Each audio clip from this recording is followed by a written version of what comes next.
Hey, hold up. This is for residents. What are you doing back here? I'm trying to get inside my building, sir. Can you step aside, please? Doesn't look like you belong here. You got ID for this place? I live here. This is my key.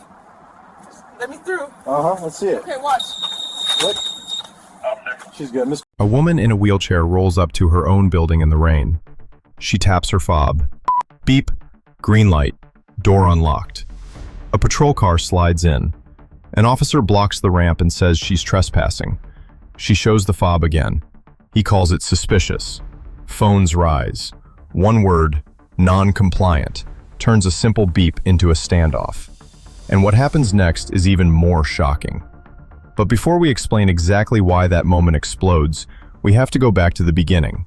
Night rain. Streetlights shine on wet concrete. A wheelchair hums over the ramp, small drops ticking off the wheels. Maya taps her key fob to the reader by the front door of her own building. Beep. Green light. The lock clicks like a seatbelt. A police car eases to the curb. The wipers beat. An officer steps out, palm raised.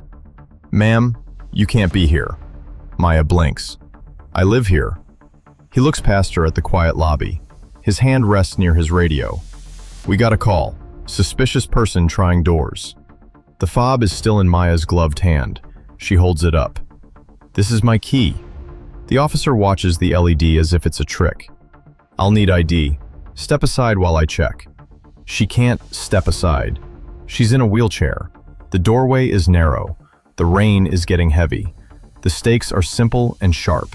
Is Maya trespassing in her own building? Or is this a failure to understand access, disability, and basic respect? Most buildings like this one use a key fob system. Each fob is linked to a person and a unit. When you tap, the system logs time, door, and fob number. If the light turns green and the lock opens, the system believes you belong there. Trespass is not a mystery word. It means being in a place without permission. A valid lease is permission. A working fob is permission. These things talk to each other. Tenant list, access system, and the person holding the key. Why this matters. A misunderstanding at a door can turn into a police stop. A police stop can turn into an accusation. An accusation can turn into a record, a clip, a headline, even when all it took to solve it was a quick check of the log and a respectful question. Maya is in her late 20s. She's a graphic designer who likes quiet nights, hot tea, and plants in the window. She uses a wheelchair after a spinal cord injury. She moved in last month. She keeps her key fob on a bright red lanyard so she can grab it quickly. Officer Reed is mid-30s, 2 years on patrol. Good at traffic, fine on noise complaints, uneasy when something feels off. He's used to doors that either open or don't. Gray areas make him slow down, but not always in the right way. Sam, the property manager, is the person who can answer every question in 60 seconds. Who lives where? Whose fob is active? What the cameras saw? The door and the data are the silent witnesses. The reader, the green light, the click. The log file, ticking time to the second. A 6-story mixed-use building beside a busy bus stop. The street smells like wet pavement and takeout. The front entrance has a ramp with a gentle slope, an automatic door, and a metal panel with a small black reader where fobs go. Beep. It's 8:12 p.m. The lobby is quiet. Mailboxes line the right wall. An elevator waits with a soft ding. Outside, tires hiss through puddles. Inside, everything is still. Maya rolls off the bus, turns down her block, and heads for home. It's been a long day at work, and her hands are cold. She taps the fob. Beep. Green. The door opens. She angles her chair through, practicing the move she's done 100 times. Half turn, push, glide. But you won't believe what happened right after. At the same moment, a 911 call goes out. Suspicious person in a wheelchair trying doors up and down the block. The caller didn't stay to watch, didn't mention a fob, didn't mention the green light. They just saw movement in the rain and felt uneasy. A patrol car pulls up. Officer Reed steps out. He sees the ramp, the door, the woman, the chair. He hears the last line from dispatch and latches onto it. Possible trespass. "Ma'am, I need to see your ID." Maya pauses, halfway over the threshold. She doesn't want to block the door or get the chair's wheels caught on the metal edge. I can show you. Can I get into the lobby first? My hands are wet. Stay right there, Reed says. You can't go in. She looks at him. I just opened it with my key. That doesn't mean you live here, he says. Could be borrowed. She holds up the fob again. It's mine. But that wasn't the worst part, because Maya retrieves her wallet from a small side pouch. It takes a minute. Everything takes a minute when you need both hands to steady yourself and you're balancing a bag on your lap. Reed watches, rain tapping his shoulders. He sees delay and thinks doubt. He sees a chair and thinks exception. Do you have proof of address? Yes, on my phone and on the lease portal. She pulls out her phone. The screen is wet. The app needs Face ID. Her face is damp. The phone keeps slipping. It's small, but to her it's everything. Her home in a login screen. Reed radios for a second unit. Not a siren, just backup. His gut says keep the threshold closed. Neighbors trickle into the lobby from the elevator. They see the officer, the chair, the fob hanging from a red lanyard. No one talks yet. A small moment holds its breath. But that's not all.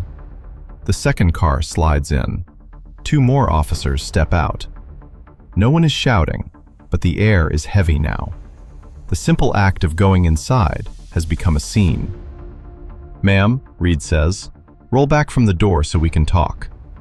I need the ramp to move, Maya says. There's a lip here. If I roll back onto wet tile, I'll lose traction. And just when it seemed over, it got worse, because he hears resistance and labels it. You are not complying, he says into his mic. She hears those words, and her chest tightens. I'm doing what I can, she says. Please look at the fob. One of the new officers glances at the reader.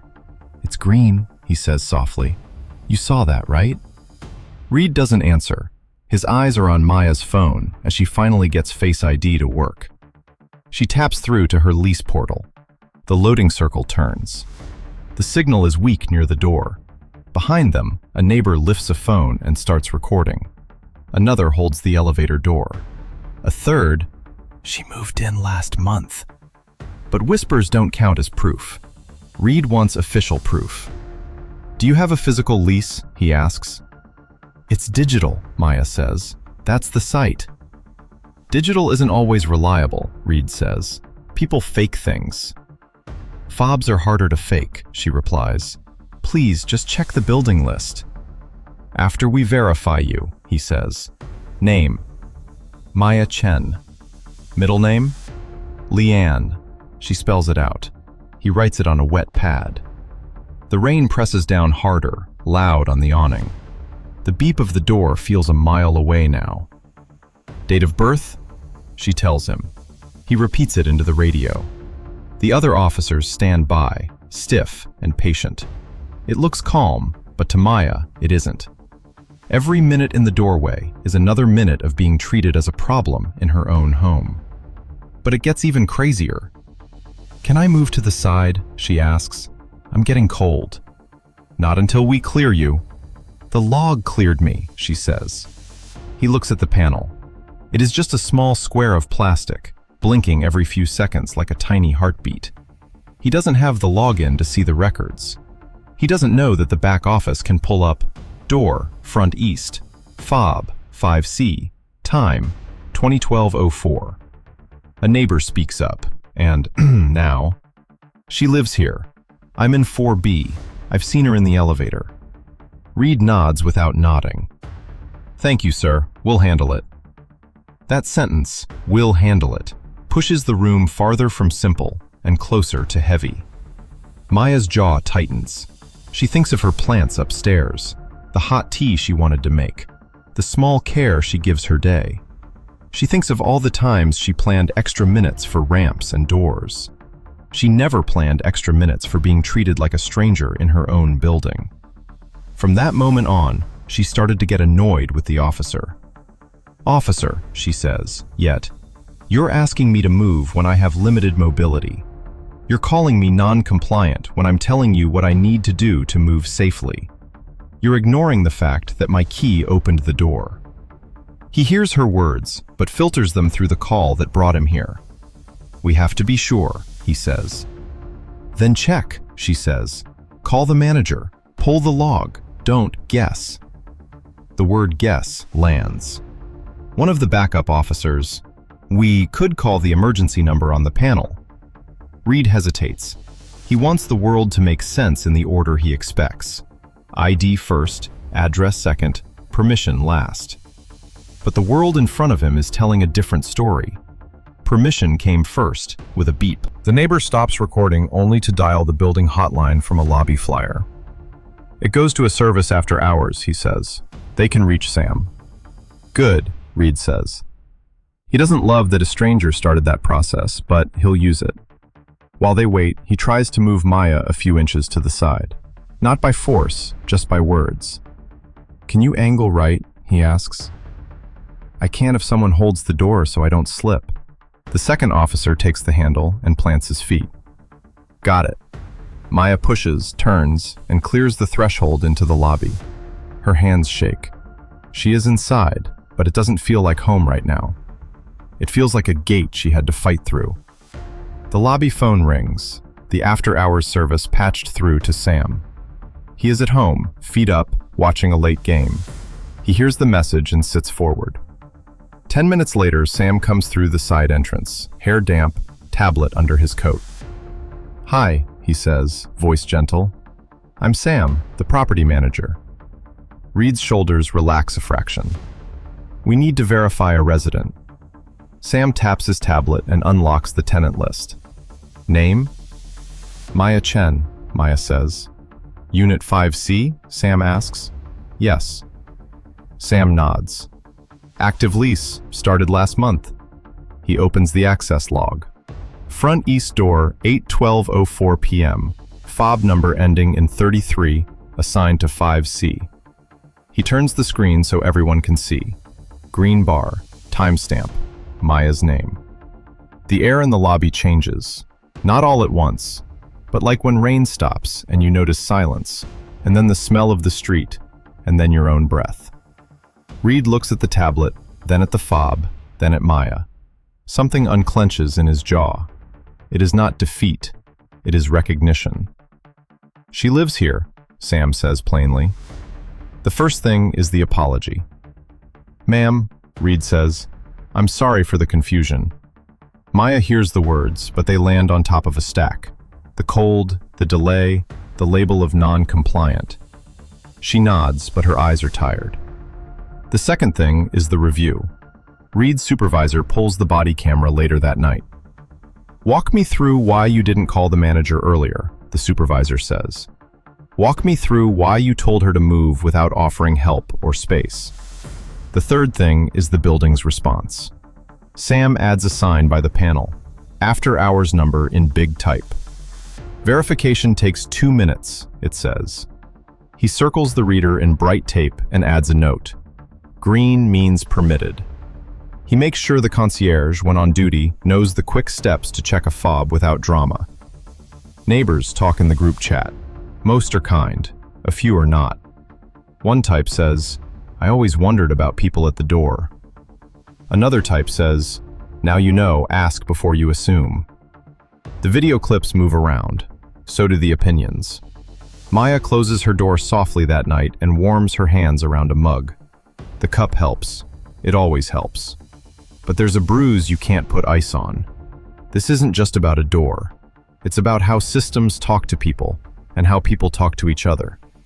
A valid key means permission. If the system lets you in, it says something important. It's not the only check, but it's a strong one. Ignoring that signal turns a simple moment into conflict. Disability is not an exception that erases dignity. Moving slower is not stalling. Asking for space is not refusing. Using a ramp is not cutting the line. These are normal ways of living and moving. Verification is not hard. It is a phone call. It is a quick check of the log. It is asking the person what they need to move safely. It is listening for the answer. When we skip those steps, We put pressure on the wrong places.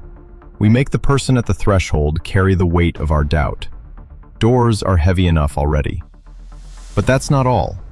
A week later, the department rolls out a one-page card for patrol cars.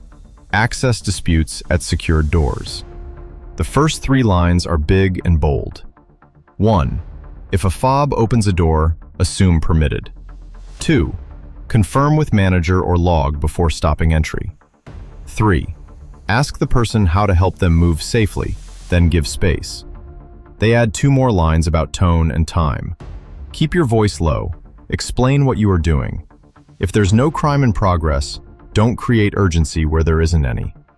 The building hosts a meetup in the lobby. Coffee, cookies, folding chairs. Tenants, officers, and Sam. People introduce themselves and say where they live. Maya speaks for 3 minutes. Not a speech, just a story. I like my plants. I like the elevator when it doesn't talk too much. I like the click of the lock when I get home. That sound means I belong. Please hear it when it happens. Reed listens. He doesn't argue. He doesn't defend. He says, I didn't see it the way you lived it. I'm trying to change that. But this is where it all changed, because 2 weeks later, he's back at the building on a different call. An alarm tripped on the rear door. False alert. He walks through the lobby and sees Maya by the mailboxes. He stops at a respectful distance. Evening. Do you want me closer, or should I give you room? Room is good, she says, and smiles. He steps back. Small choices stack up. That's how trust is built, 1 inch at a time. If a key or fob lets you in, that usually means you have permission. That matters. Verification should come before confrontation. A call can fix what a stare can't. Disability isn't drama, it's daily life. Respect the space, the time, and the person. When you don't know, ask. When you learn, adjust. That's the whole game. Back to that first moment, the rain, the ramp, the beep, a door that knows its people if we let it speak. We can choose the fast, respectful path. See the green light, call the manager, give space, verify, move on. Or we can choose the slow, heavy path. Doubt first, pressure next, apology last. One path ends with a hot cup and a quiet night. The other ends with a clip and a bruise that doesn't show. Tonight, the lesson is simple. Let facts lead. Let people tell you what they need. Listen to the beep. It's saying, she belongs here. Did the officer handle this the right way? Should the green light have been enough to let her in? Drop your thoughts in the comments below. Thank you for watching, and before you leave, don't forget to like and subscribe.